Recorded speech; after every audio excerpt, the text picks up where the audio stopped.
Dios te bendiga. Aquí iniciamos Vivir por Fe.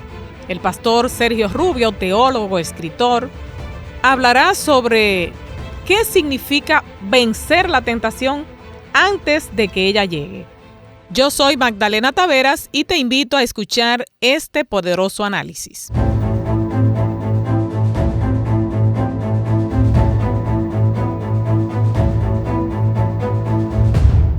Pastor Sergio Rubio, qué placer tenerle en esta nueva entrega. Muchas gracias, Magdalena. Saludamos también a todas las personas de Vivir por Fe, esperando que nuestro Señor y Salvador Jesucristo sea real en nuestros corazones cada día. Amén. Pastor, el programa de hoy está bastante curioso.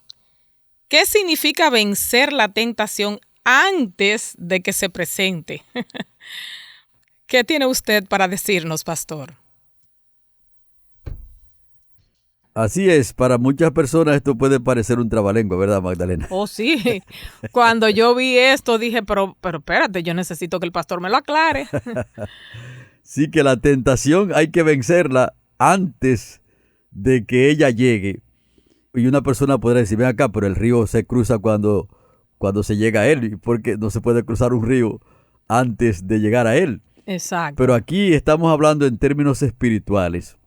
Y para poder entender esa pregunta que usted está haciendo, Magdalena, de que la tentación debe ser vencida antes de que llegue, debemos leer la palabra de Dios en Hebreos, el capítulo 4 y el versículo 16. Ahí dice, acerquémonos pues confiadamente al trono de la gracia para alcanzar misericordia y hallar gracia para el oportuno socorro. Uh-huh. Este texto está diciendo claramente que la tentación se vence antes de que llegue.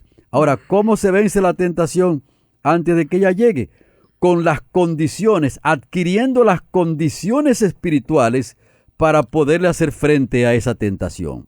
¿Ven? Uh-huh. Eso es lo que el texto está diciendo, que nos acerquemos confiadamente al trono de la gracia en Cristo Jesús para recibir la fuerza, para recibir la sabiduría, para recibir la potencia que Dios da, para cuando llegue la tentación, entonces tener la condición para poderla vencer.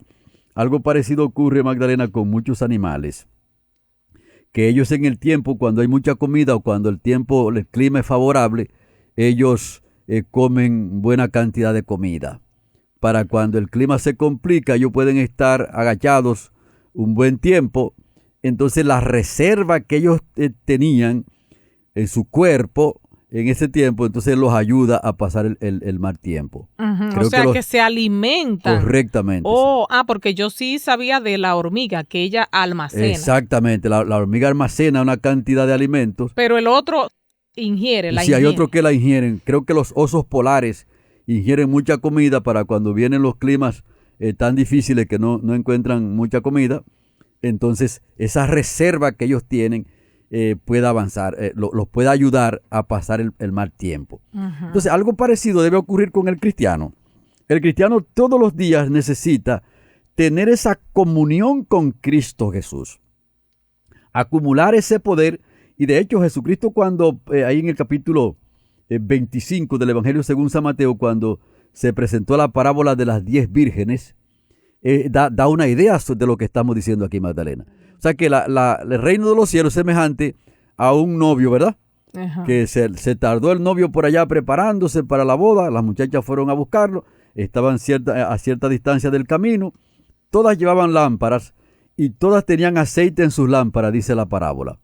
Pero hubo 5 que solamente tenían aceite en la lámpara, lo que quiere decir que un aceite que estaba limitado. Y hubo otras 5 de las vírgenes que tenían aceite en sus lámparas y también tenían aceite extra. ¿Te das cuenta? Entonces, cuando avanzó el tiempo que vino la emergencia, el tiempo se prolongó y cuando vino el novio, aquí está el novio, salgan a recibirle, las lámparas de las que tenían poco aceite o que no tenían reserva, se apagaron. Bueno, entonces, pastor, esto como que confunde un poco o podría confundir, porque el hecho de decir que hacemos una reserva, podría nuestro amigo creer que yo puedo durar varios días sin estudiar la Biblia porque leí muchos pasajes, por ejemplo, me alimenté mucho un día, entonces eso me va a dar para varios días. La reserva es diaria, que hay que hacerla. Ah, bueno. Entonces, estas muchachas tenían esas reservas. Tenían aceite en sus lámparas y tenían también extra. Ajá, o sea que las vírgenes fatuas no tenían ni siquiera la reserva de ese día. Tenían una reserva, pero llegó un momento cuando entonces se agotó lo que ellas tenían. Lo que quiere decir que cuando uno lo lleva a la práctica de la vida cristiana, llegó un momento, eran cristianos todos, porque de hecho esa parábola está describiendo a todos los cristianos. Llega un momento cuando el cristiano hace lo que te estaba diciendo, se detiene. Y cuando se detiene, ¿qué pasa con su reserva? Se agota. Comienza a agotarse. Uh-huh. Entonces, por eso es que practicar este versículo aquí de Hebreos 4:16 es diario. Nosotros debemos acercarnos al trono de la gracia diariamente. ¿Para qué? Para tener nuestra reserva siempre óptima de la comunión con Dios. ¿Por qué? Porque uno no sabe en qué momento, en qué lugar y en qué forma viene la tentación de Satanás. Y por supuesto que en el camino espiritual uno se da cuenta que el enemigo ataca cuando estamos en debilidad. Y si yo le pregunto a usted, Magdalena, ¿cuándo es que el cristiano está en debilidad? Cuando deja la comunión con Dios. Exacto. El enemigo se parece mucho a un boxeador. Los boxeadores atacan al contrario, no cuando están muy fuertes. Uh-huh, no cuando están ahí Exactamente. alerta. Si siente que el contrario está fuerte, no lo va a atacar así de frente, sino lo atacan cuando lo sienten débil. Entonces el contrario ataca más fuerte para liquidarlo allí. Entonces el enemigo hace lo mismo. Por lo tanto, cuando estamos diciendo que la tentación se vence antes de que ella llegue, lo que estamos diciendo es que el Señor nos libra de la tentación en base a la comunión que tenemos con Él, y cuando la tentación llega, entonces tenemos las condiciones para rechazarla y no permitir que ella entre en nuestras vidas, porque si entra en nuestra mente, entonces esa tentación nos lleva por un camino totalmente contrario a la voluntad de Dios. Bueno, pastor, entonces usted dice que el pecado comienza en la mente y que la persona peca antes de ejecutar la acción. Claro, exacto, claro de que ejecutarlo. Sí. Uh-huh. Entonces, ¿cómo podemos nosotros controlar los pensamientos antes de que se conviertan en acciones? Mira, nosotros necesitamos tener hábitos y pensar en todo lo bueno, como dice la Biblia. Pensar en todo lo que es justo, en todo lo que es puro, en todo lo que es noble, en todo lo que es de buen nombre. Si hay virtud en eso, debemos concentrar nuestros pensamientos allí. Entonces, como el cristiano ya ha leído la Biblia, sabe cuándo un pensamiento va en una dirección contraria y cuándo va en la dirección correcta, entonces la lucha es constante allí. Se necesita que nuestros pensamientos vayan en la dirección correcta. Y cuando sentimos que nuestros pensamientos van en una dirección que no es la voluntad de Dios, entonces hay que echar hacia atrás. Y si hemos aceptado en el pensamiento lo que es contrario a la voluntad de Dios, entonces ya el pecado ha llegado a nuestra vida. Ya hemos pecado en ese punto y ahora hay que buscar la reconciliación con Dios. Hay que aplicar a nuestras vidas lo que dice el libro de Proverbios, el capítulo 28 y el versículo 13, que el que encubre sus pecados no prosperará, mas el que los confiesa y se aparta alcanzará misericordia. Por ejemplo, una persona permitió que un mal pensamiento calara su mente, debe reconocer que antes de ejecutar esa acción ya pecó delante de Dios. Y entonces ahora, si hay alguien que sabe que pecó, ese es Dios. Y usted también debe saber que pecó. Y aunque el pecado es vergonzoso, aunque nos cause vergüenza, aunque nos cause tristeza, ahora debemos ir delante de nuestro Dios, confesando ese mal, pidiendo perdón, pidiendo la fuerza del poder del Espíritu Santo para no continuar en esa dirección, y debemos estar seguros que la sangre de Cristo Jesús nos limpia de todo pecado cuando lo hacemos así. Uh-huh. Pastor, cuando usted hablaba de la tentación, decía que al momento de pecar solo estamos revelando lo que está latente en nuestro corazón. Uh-huh. ¿Cómo podemos identificar lo que está latente? Aquello que todavía no se ha ejecutado, aquello que todavía no ha salido de nuestra mente. Exacto, no se ha convertido en pecado en nuestra mente, sino que está ahí como latente. Si está en nuestra mente y es malo, ya se ha convertido en pecado. Si está latente, ya es pecado. Sí, claro, porque si ya está en nuestras mentes y hemos aceptado el mal pensamiento, ya es pecado. ¿Cómo nosotros podemos conocer eso? Leyendo la Biblia. Por eso es tan importante que el creyente lea su Biblia constantemente. Porque la Biblia, allí es que está revelada la voluntad de Dios. Uh-huh. Y ahí la Biblia es la que dice qué es bueno y qué es malo. Qué es la voluntad de Dios y qué es la voluntad del enemigo. Entonces la Biblia es la que limpia nuestro corazón. Correctamente. Por eso la Biblia dice, lámpara es a mis pies la palabra y lumbrera mi camino. Y también hace una pregunta, ¿con qué limpiará el joven su camino? Y la contesta, con guardar mi palabra. Y Jesucristo cuando oró también en la oración pastoral dijo que ya todos están limpios por la palabra que os he hablado. ¿Sabes? Uh-huh. O sea que la palabra limpia nuestras mentes, limpia nuestro cuerpo, limpia nuestro pecado también, porque creyendo en la palabra es que nosotros somos perdonados. Esto de las tentaciones, pastor, es algo que debemos de estar alerta, porque si caemos en tentación, automáticamente el enemigo se ha apoderado de nosotros. ¿Cómo podemos evitar caer en tentaciones cuando éstas se nos presentan? La Biblia dice, velad y orad para que no entréis en tentación.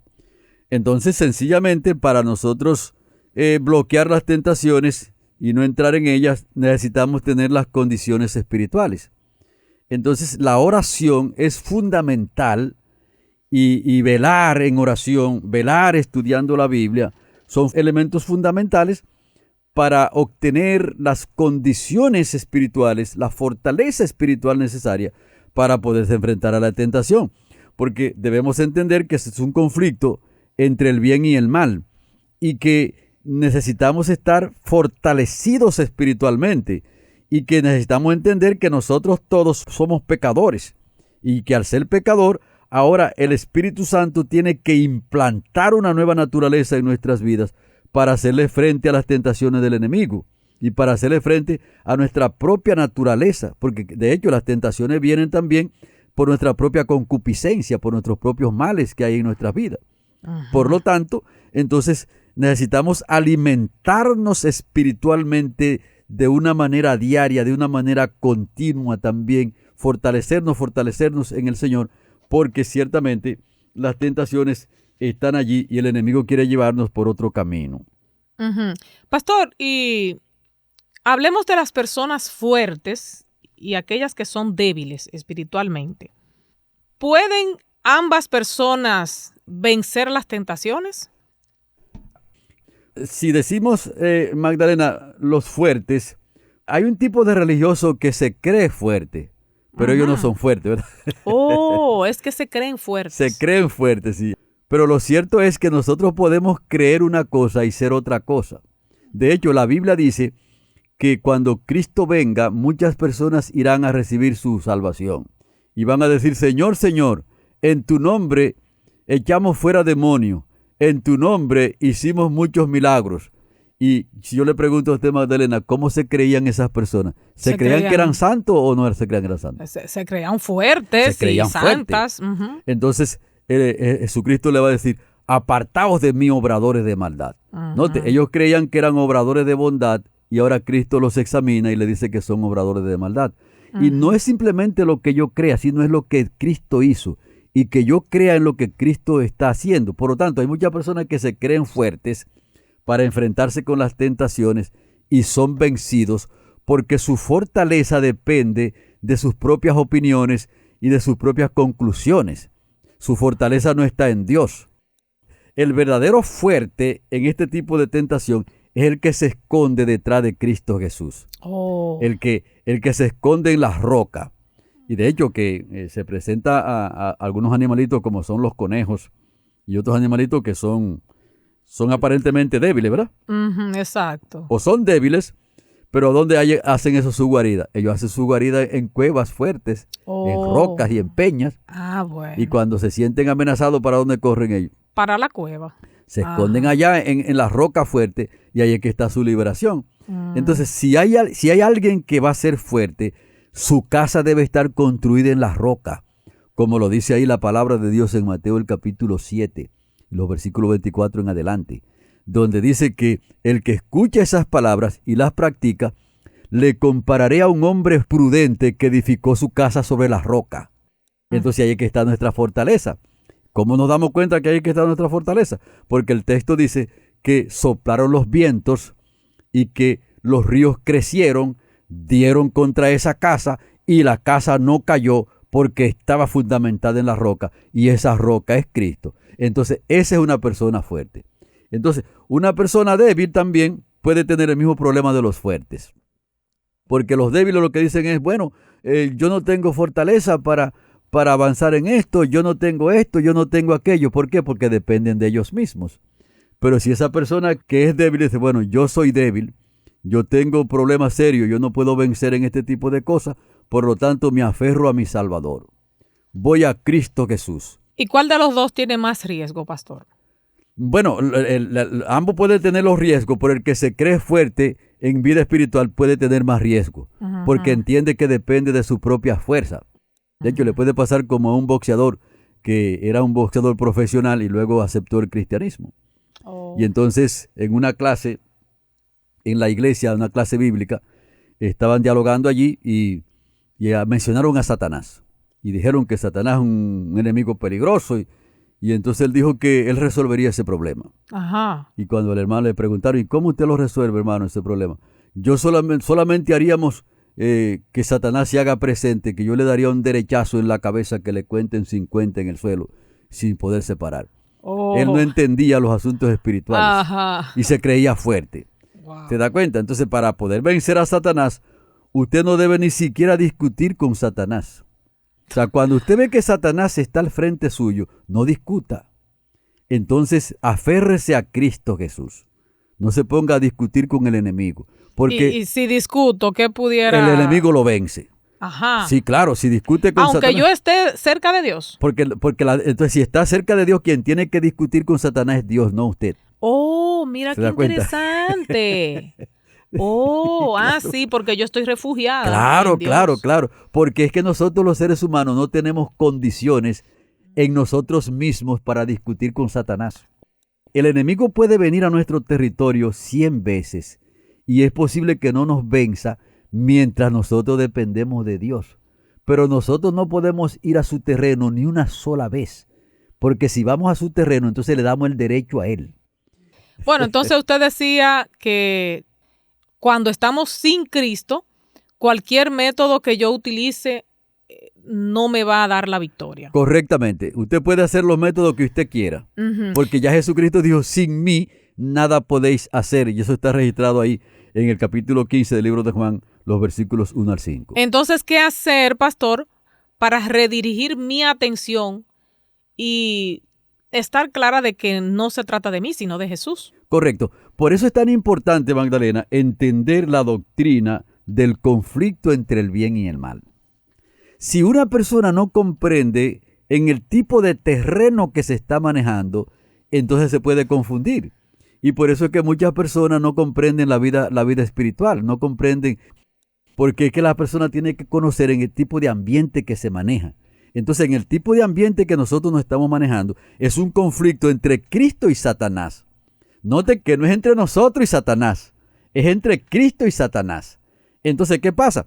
Cuando tú te das cuenta de que es un conflicto entre Cristo y Satanás y tú vas a obtener la victoria en contra de las tentaciones de Satanás, ahora tú tienes que ponerte del lado de Cristo Jesús. Porque era Cristo Jesús o fue Cristo Jesús el que venció a Satanás, el que venció el pecado y el que venció la muerte. Entonces, eso fue en el tiempo de Cristo y también en el tiempo actual. Por eso nosotros tenemos que depender totalmente de Cristo para poder hacer frente a las tentaciones. Gloria a Dios, pastor. Como el tiempo ha concluido, vamos a hacer el resumen. En el resumen, podemos decir que las tentaciones que el enemigo trae deben ser vencidas antes de que la tentación llegue. ¿Por qué razón? Porque la victoria para rechazar las tentaciones se encuentra en una comunión diaria con Cristo Jesús, a través del estudio de la palabra, a través de la oración, a través de la meditación cristiana, porque hay una meditación que es otro tipo de meditación, ¿verdad? Sí, una meditación peligrosa. Correcto, hay una meditación que es antropocéntrica y la meditación cristiana es cristocéntrica, en lo que Cristo hizo por mí en la cruz del Calvario. Y entonces esa meditación nos fortalece, nos pone a nosotros como una columna fuerte, como una roca fuerte, y cuando vienen las tentaciones, entonces son rechazadas. Podemos hacer como Cristo hacía, que le dijo al enemigo: vete, Satanás, porque escrito está, al Señor tu Dios adorarás y a Él solo servirás. Entonces Cristo pudo hacer eso en comunión con el Padre, y nosotros también podemos hacerlo en comunión con Cristo Jesús. Amén. Bueno, pastor, pues así concluimos en el día de hoy, y sé que nuestros amigos están deseosos de que llegue la siguiente entrega de Vivir por Fe. Muchas gracias, pastor, por habernos acompañado, y a nuestros amigos les invitamos para que continúen en sintonía de esta radioestación y a escucharnos en la siguiente entrega. El pastor Sergio Rubio y Magdalena Taveras les hicieron compañía.